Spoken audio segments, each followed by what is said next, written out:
Mrs. P. Hi. This is it. Yeah. Mrs. Przybylski is on the Share Chair podcast. Welcome, of course. Thank you. You've been in a few of these. Are the student teacher of Mr. Tooney, just to clarify. Yes. Okay. In case anyone hasn't seen you before. That's true. Yeah, I think if everyone sees you, but the majority of the school doesn't know don't who know you who I are. am. Yeah, no, I'm a student teacher for Mr. Tooney. I'm a student at Calvin College in my senior year. And I've been here since the first day of February, and this is my last week. You could provide such unique insight into education, just in that you made the decision to make this your life. Why? Well, you know, it's more of a complicated answer than it probably should be. I loved the discussions that I had in my high school in literature and history courses. I loved the ability to be able to share ideas and thoughts and new perspectives and learn from each other in ways that I didn't find myself doing very often outside of the school. And I wanted to be able to bring that experience to other people. I loved the discussions that we had there, and that's really where it started. And then as I started my education courses, and they put us in the classroom right away, so you're observing, and then you're tutoring, and then you're aiding, and then finally student teaching, the more I loved it. And I realized how many ideas happen in a classroom when you can get students to talk and to speak. And I am learning every single day, and it's a wonderful experience. It's challenging too, but it's so rewarding. And I want to keep doing it because it's different every single day. I can't imagine being in a job that is just the same. But I love how much it changes, and I love the frustrations and the challenges. And What were some of those discussion topics from when you were in high school that made you want to do this? Part of it was just really simple literary analysis. I know that sounds really terrible for some people, but for me it was like, oh my gosh, this book is telling this wonderful secret. Look what we just found. And I thought that was the coolest thing in the world. And then some of it was much more complicated, issues of faith and man versus nature. I was born in Grand Rapids, grew up in Grand Haven. I went to school in Muskegon, actually, at Western Michigan Christian High School. I spent most of my time in Muskegon during high school. It's where most of my friends were from. It was sort of a meeting point from all the different schools that fed into that high school. And then I lived in Grand Rapids for the last 4 years at Calvin College, and now I'm here in Spring Lake for basically the first time. Pieces of literature stand out as... Yeah, there are some standouts. One of them that kind of sparked it for me was a book I actually hated. It was called A Prayer for Owen Meany by John Irving. Yes, I hated that book, was glad I read it, but hated it all the way through, and then had such amazing discussions in my class, and I loved that.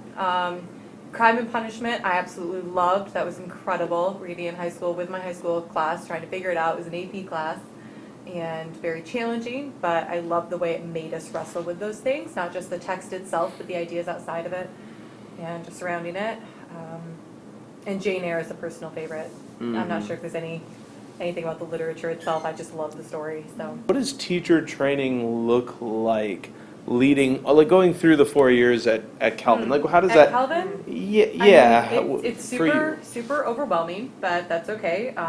Because Calvin is a small school, we have the advantage of once you get into these education classes, they start to narrow down from 100 level to 300 level courses. By the time you're in the 300 levels, you know everybody, and you're all dealing with the same things at the same time. So I like it because it has a built-in support system. Everybody knows exactly what you're going through because they're dealing with the same things. It starts out with just a very short class that's only half the semester. It's a very brief introduction to what education looks like. What kind of things are we going to be dealing with? How do you deal with students who come from all different settings? Is teaching as easy as it sometimes sounds? But the answer is no, in case anyone's not sure about that. You start with 2 observations, one at the beginning and one at the end. It's your responsibility to go and contact your teacher. And then it's really, really heavy on educational theory and asking what does it mean to be a teacher. And they ask you every single course throughout my entire time at Calvin, even if you're taking multiple education courses at once, what is your philosophy of education? Every time. So you're rewording it constantly. Every semester you're taking this piece and you're rewriting it, and then you're rewriting it, and then you're rewriting it. It was sophomore year, it was junior year, it was a really intense pair of courses. For Calvin, it's Education 302, 303. It's this joint course. So every Monday you're in the classroom in the college classroom with your other teachers in training. And then and that goes from 8 a.m. to noon, and you're there all morning, doing mostly theory, some reflection. You design your first whole unit plan, you design different lessons, you design all of this really, really intense work, and you put it online. And you do reviews of each other's work, but you're really in the classroom for an extended period for the first time. Culmination is student teaching. There are other courses in the middle there where you're in different classrooms, and there's one that's specifically dedicated to putting you in inner city schools, in schools where you did not. If you came from an inner city school, okay, what does it look like at East Grand Rapids High School, which is very white and wealthy. And then for me, I came from Western Michigan Christian, which is also very white and fairly wealthy. And they put me into an inner city school in Grand Rapids. What does that look like for me? How does that change my teaching habits? How do I feel about education there versus education here? You have had the experience now in Spring Lake, to make a little segue, with AP English class. IB. IB. IB English. IB English. Senior English. And IB and drama class. So what has been some of the most interesting things that you've taught, or How different two classes can be when they're Yeah. the same class. So I mean, last semester it was 2 sections of senior English. This year it's 2 sections of IB English, and they're just incredibly different classes. So it reminds me, it almost doesn't matter what the school population is. Like, you have to take that into account, but it's all about the students. Different students will respond ways to different things. So you can have halfway through a lesson, this isn't working, I need to change this, even though it worked perfectly last hour. You mentioned that Calvin has you repeatedly rewrite your philosophy on teaching. Yes. And so what is your current philosophy on teaching? Oh, Because I'm man. sure it's changed a lot. Yeah. over the And years. will continue Yeah. to Will change. continue, yeah. I think education is all about helping to create people who will live well in the world. And that language forms people. There's this terrific quote that was from an article that I can't get out of my head, the idea that language forms thought and thought forms language. And I think we all think in language, we all feel in language, we communicate in language. It's so embedded as part of who we are. And I want us to learn how to use language well. I want us to learn how to go into other worlds with it, how to put ourselves in other people's shoes, how to change our perspectives, and how to confront ourselves when we're not who we realize we quite want to be based on those experiences, and how to confront other people respectfully and in love, even when we're very, very sure that they are totally wrong. And how do we deal with those conflicts? And I think the classroom is one of the best places to do that. And to learn, how do we express ourselves? How do we listen? How do we read? How do we do all of these things intentionally? It has really everything to do with shaping people, or informing, or at least questioning thoughts and ideas, and, through language, through literature, through composition. Is just awesome, right? It's not really about what happened in chapter 1 that. I feel like Yes. sometimes we need to know what happened in chapter 1 in order to talk about the things that True. happened and how Yeah. they apply. Indeed. But Indeed. other than comprehension, did you read? I don't really see the value. Yeah. What's been the hardest part of teaching here? Questioning a lot, because questioning is good. I think I say a lot of things in questions, Ashley, as you said. But just the constant self-reflection is very difficult sometimes as well, because I'll have moments when I'm in front of the classroom and things are not quite the way I want them to be, and I can't decide whether I should just throw this piece out or whether I just need to push harder, and whether I completely failed that lesson or whether it actually went well, and it's challenging. And part of it has been, it's been really rewarding to be able to connect with students and make relationships with them and see those relationships change and grow over the course of just the 3.5 months that I've been here. And there are also those moments where it's like, you still won't talk to me or look me in the eye. Shoot, what could I have done to change that?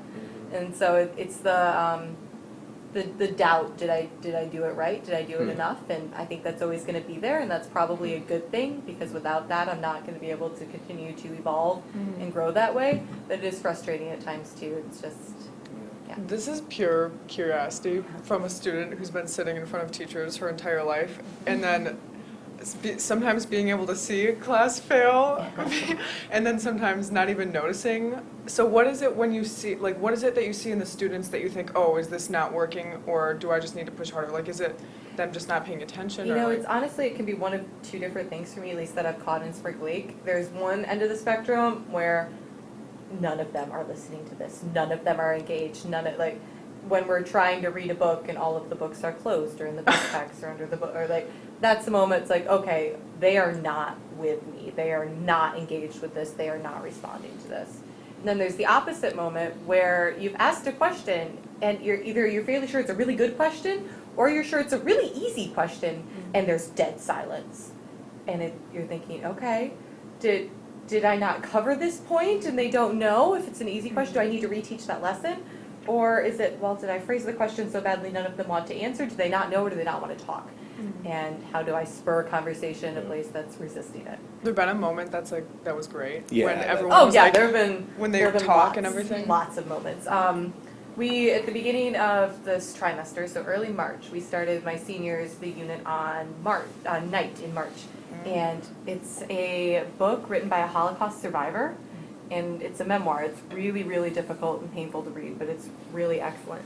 And at one point, we had this conversation about how does genocide happen and can it happen again? And at that point, I mean, the students were engaged and they were talking, they were answering questions, and they were looking up, okay, they were looking up research and has this happened and could it happen and what do we do about it? And well, no, it can never happen like that, but maybe it could. Just these really honest, good answers that were reflective on society. And We won't even get into the story that Mrs. Przybylski is also married and has been separated from her husband for these months because he's training in the Army, right? I'm right, it's the Yep, Army. yep. So, gosh, I mean, there's another half an hour discussion to be had there. But to stay focused on teacher training and teacher, so it's the job search. And what, I guess, looking at time and realizing we should be done soon, what are you most going to take with you from your experience in Spring Lake as you try to get a new job in your next place? yeah, I'm not sure if this is the answer you're looking for so much, but There are no right answers. That's right. not to give up. And not to give up in the job search, and not to give up on that student who won't quite respond, and not to give up on this lesson that you know is really valuable, but they don't quite want. And not to give up when you've had a bad day, to come in the next day, even though you don't know if it's going to be any better, but to come in and to just let it go. Yeah, just not to give up on any part of it, because it's worth it when it works. Mrs. Przybylski, thanks for being on the share Thank chair. you for having Thank you so me. Thank you much. for having me at Spring Lake. And good luck in the future. Yeah. Thank you. Thank you for listening to this episode of The Share Chair. Stay tuned next week for a new episode.